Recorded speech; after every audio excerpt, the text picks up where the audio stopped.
ஹாய்ங்க. இன்னைக்கு டே வந்துட்டு 6 மணிக்கெல்லாம் ஸ்டார்ட் ஆயிடுச்சு.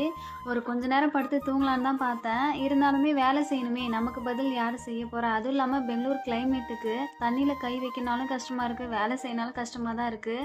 ஓவர் பனி, காத்து, குளிராவே இருக்கு எப்போதும். நேத்து கொஞ்சம் வேலை இருந்ததுனால துணிலாம் துவைக்கலங்க. அப்படியே ரெஸ்ட் எடுத்துட்டேன். சரி நாளைக்கு பார்த்துக்கலான்னு விட்டுட்டேன். இப்போ பார்த்தா நெறையவே துணி சேர்ந்துருச்சு. துணி துவைக்கிறதுனாலே எனக்கு பிடிக்கிறதே இல்லங்க. அது ஏதோ ஒரு மாதிரி கடுப்பா தான் இருக்கும். இருந்தாலும் அத துவைச்சு முடிச்சுட்டா வரும் பாருங்க நிம்மதி. பெரிய நிம்மதி தான் அது. துணி துவைச்சிட்டதுக்கு அப்புறமா கொஞ்சமா பாத்திரம் இருந்தது. அத அப்படியே கழுவி வச்சுட்டேன். தம்பி வேற எந்திரிச்சு அழுவ ஆரம்பிச்சுட்டான். பிரேக்ஃபாஸ்ட்டுக்கு இன்னும் எதுவும் ரெடி பண்ணல. கொஞ்சமா கோதும மாவு இருந்தது. அப்படியே கோதுமை தோசை ஊத்திட்டு, அதுக்கப்புறம் பீட்ரூட் பொரியல் தான் செஞ்சிருந்தேன். தம்பி அழுவுற சவுண்டு கேட்டு பாப்பாவும் எந்திரிச்சுட்டா. அதுக்கப்புறம் நாங்க 3 பேரும் உட்காந்து சாப்பிட ஸ்டார்ட் பண்ணிட்டேங்க.